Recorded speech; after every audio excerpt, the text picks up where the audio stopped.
Hello, everyone, and welcome back to English the Natural Way. I'm Alex. Hi, friends. I'm Linda. We're so excited to have you with us today. No matter where you are right now, at home, at work, or on a walk, thank you for choosing to learn English with us. Today, we're going to talk about something super important in English. Yes/no questions. Oh, yes. These are questions that you can answer with just yes or no. That's right, and they're everywhere in daily conversation. We use them all the time. Before we start, if you enjoy learning English in a natural and simple way, please like this episode, share it with your friends, and subscribe to English the Natural Way. All right, let's get started. So first, let's understand what a yes/no question is. A yes/no question is a question that can be answered with yes or no. Simple, right? For example, do you like coffee? You can answer yes or no. Are you tired? Yes or no. Did you finish your homework? Yes or no. Can you see the pattern? All of these questions have a simple yes or no answer. Now, compare that to other questions, like, what's your name? You can't answer that with yes or no. Right, that's a WH question. It needs a specific answer. Or, where do you live? Again, you need to give a specific place. But yes/no questions are different. They just want to know yes or no. Exactly. So today, we're going to learn how to make yes/no questions and how to answer them naturally. All right, let's get started with the most common type of yes/no questions. Questions with do and does. Yes, we use do and does for present simple questions. The structure is simple. Do or does plus subject plus base verb. Let me give you an example. Do you like pizza? Do is the helper word, you is the subject, and like is the verb. Another example, does she speak English? Does is the helper, she is the subject, and speak is the verb. Notice we use do with I, you, we, and they.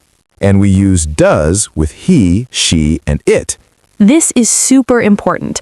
Many learners forget this rule. Let's practice. Do you work on weekends? Do they live in New York? Does he play guitar? Does it rain a lot here? Can you hear the pattern? Do or does at the beginning. Yes, and remember, after does, we use the base form of the verb, not the S form. Right, we say does she work, not does she works. That's a common mistake. The does already shows its third person, so the verb stays in base form. Exactly. Let's practice more. Do you understand? Does this make sense? Do we need tickets? Does he know the answer? Perfect. Now let's talk about questions with did. These are for the past. Yes, did is used for past simple yes/no questions.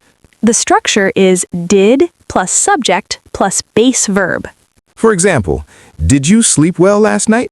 Did she call you yesterday? Did they finish the project? Notice that did works for all subjects. I, you, he, she, it, we, and they. Right. We don't say do Ed or does Ed. We just use did for everyone. And again, after did, we use the base form of the verb. We say, did you eat, not did you ate. That's another common mistake. The did already shows past tense, so the verb stays in base form. Exactly. Let's practice. Did you watch the game? Did he arrive on time? Did it rain yesterday? Did we meet before? Great! These are all natural past tense questions. Now let's talk about be questions. These are a little different. Yes, with the verb be, we don't need do or does. We just flip the subject and the verb. The structure is am, is, or are plus subject. For example, are you ready? Is she your sister? Am I late? Are they coming to the party? See? No do or does. We just put the be verb first. Let's practice more. Are you hungry? Is he a teacher? Are we lost? Is it cold outside? Perfect. These are all simple be questions. And for the past, we use was and were. Right. Was he at work yesterday? Were you at the meeting? Was it expensive? Were they happy with the result? Same pattern, just put was or were at the beginning. Now let's talk about modal verb questions. These are interesting. Yes, modal verbs are words like can, could, will, would, should, and must. With modal verbs, we also don't use do or does. We just put the modal verb first. The structure is modal verb plus subject plus base verb. For example, can you swim? Could you help me? Will she come tomorrow? Would you like some coffee? Should we leave now? Must I finish this today? Can you see? The modal verb goes first, then the subject, then the base verb. Let's practice more. Can he drive? Will they be there? Can I call her? Would you recommend this restaurant? Could we meet at 3 p.m.? All very natural questions. Now let's talk about present perfect questions. Yes, these use have or has. The structure is have or has plus subject plus past participle. For example, have you seen this movie? Has she finished her work? Have they arrived yet? Has it stopped raining? We use have with I, you, we, and they. And has with he, she, and it. Let's practice. Have you been to Paris? Has he called you? Have we met before? Has she told you the news? These are all present perfect yes-no questions. They connect the past to the present. Okay, now let's talk about how to answer yes-no questions naturally. Yes, because just saying yes or no can sound too short sometimes. Right. Native speakers usually add more information. Let's start with simple yes answers. If someone asks, "Do you like coffee?" you could say, "Yes, I do." Notice we repeat the auxiliary verb, yes, I do. Or you could add more. "Yes, I do. I have coffee every morning." That sounds more natural and friendly. If someone asks, "Can you swim?" you could say, "Yes, I can." Or, yes, I can. I learned when I was a kid. See, we're giving a complete answer. Now let's practice no answers. Do you like tea? No, I don't. Or, no, I don't. I prefer coffee. Do you have siblings? No, I don't. Or, no, I don't. I'm an only child. Adding extra information makes the conversation flow better. Exactly. It's more natural and friendly. Okay, now let's talk about short answers in detail. Yes, short answers are very important in English. When someone asks a yes-no question, we usually use a short answer, not just yes or no. For example, if someone asks, do you speak Spanish? We don't usually just say yes. We say, yes, I do, or no, I don't. This is the polite and natural way to answer. Let's practice with different question types. Are you ready? Yes, I am. Or no, I'm not. Is she coming? Yes, she is, or no, she isn't. Did you finish? Yes, I did. Or no, I didn't. Can he help? Yes, he can, or no, he can't. Have they left? Yes, they have. Or no, they haven't. See the pattern? We repeat the auxiliary or modal verb in the answer. This makes your English sound much more natural. Let's talk about negative questions. These can be tricky. Oh yes, negative questions are when the question itself contains a negative word. For example, don't you like pizza? Or isn't she your friend? These questions can be confusing for learners. Yes, because if you like pizza, you say, yes, I do, even though the question was negative. Right. You answer based on the truth, not based on the question form. Let me explain. Don't you like pizza? If you like pizza, you say, yes, I do. If you don't like pizza, you say, no, I don't. So you answer according to reality, not the question structure. Let's practice. Isn't it cold today? If it is cold, you say, yes, it is. Didn't you go to the party? If you went, you say, yes, I did. Can't she speak French? If she can, you say, yes, she can. This is different from some other languages, so be careful. Just remember, answer based on the truth, not the question form. Now let's talk about question intonation. This is super important. Yes, in English, yes-no questions usually have rising intonation at the end. What does that mean? Your voice goes up at the end. Listen, do you like coffee? Can you hear my voice going up? Are you ready? The voice rises at the end. This rising tone tells the listener it's a question. Without the rising tone, it might sound like a statement. Right. Compare you like coffee, statement, flat tone. You like coffee? Question, rising tone. Can you hear the difference? The rising tone is very important for making questions sound natural. Let's practice. Is she coming? Did you eat? Can we go now? Have you finished? Always remember to raise your voice at the end of yes/no questions. Let's talk about some common yes/no questions you'll hear every day. Great idea. These are questions you'll use all the time. How are you? Wait, that's not a yes/no question. Right. But are you okay is a yes/no question. Do you understand?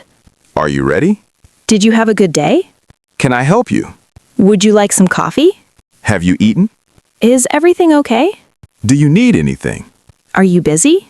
These are all super common in daily conversation. Let's practice some more. Do you have time? Can you hear me? Did you sleep well? Are you feeling better? Have you been waiting long? Would you like to join us? Is this seat taken? Do you mind if I open the window?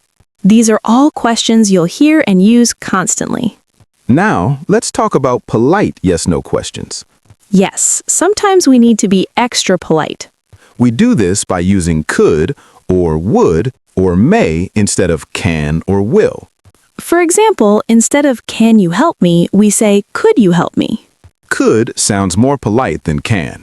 Instead of will you come, we say would you come?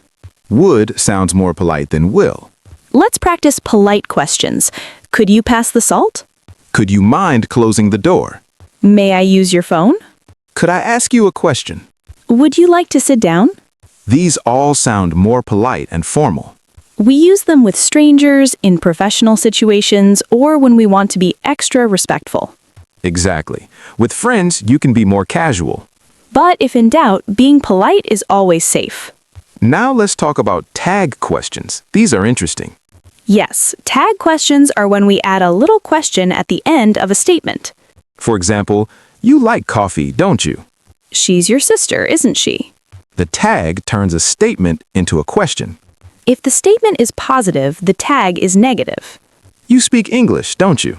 If the statement is negative, the tag is positive. You don't smoke, do you? These are yes/no questions because you can answer with yes or no. Let's practice. It's cold today, isn't it? You've been here before, haven't you? He doesn't like spicy food, does he? They're coming tomorrow, aren't they? Tag questions are very common in conversation. They're a friendly way to confirm information or start a conversation. Now let's practice with a real conversation using yes/no questions. Good idea. Let's imagine we're meeting for the first time. Hi, are you new here? Yes, I am. I just moved here last week. Do you live in this neighborhood too? Yes, I do. I've been here for about 5 years. Are you enjoying it so far? Yes, I am. It's a nice area. Do you know any good coffee shops around here? I do. There's a great one on Main Street. Have you been there yet? No, I haven't. Is it far from here? No, it isn't. It's just a 5-minute walk. Would you like me to show you? That would be great. Do you have time right now? Yes, I do. Shall we go?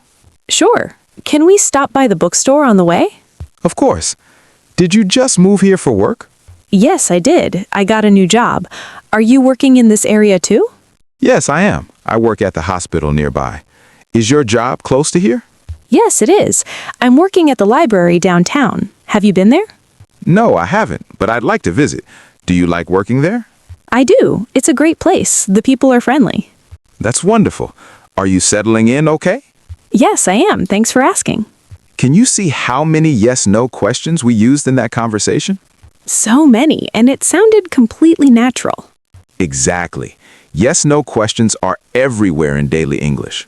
They help us get information, make conversation, and be friendly.